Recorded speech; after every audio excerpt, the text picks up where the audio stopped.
What's up mga idol? Ito, konting tips sa mga gumagawa ng gate na baguhan. Ito, gagamit tayo ng cut-off sa mga dugtungan, sa mga kantuhan. Ayan, ito. Unang-una dyan, i-45 mo yung pinaka-guide. So, ayan. Tapos, sa gitna, kailangan may guhit ka rin papunta sa gitna. Ayan. Ayan, 45 na po yan mga idol.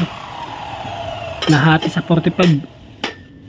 Ayan na po yung mga dugtungan natin. No? Ayan, pwede na yan.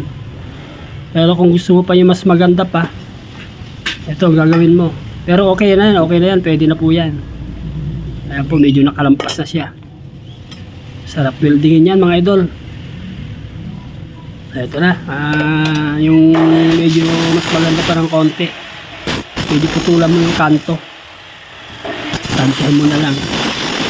Konting hasa. Ayan lang po yung kan. Para hindi ka na gagamit ng papel o ano-ano pa. Ayan, napakadali. Tapat na lapat. Ito lang po mga idol. Ayan. So thank you.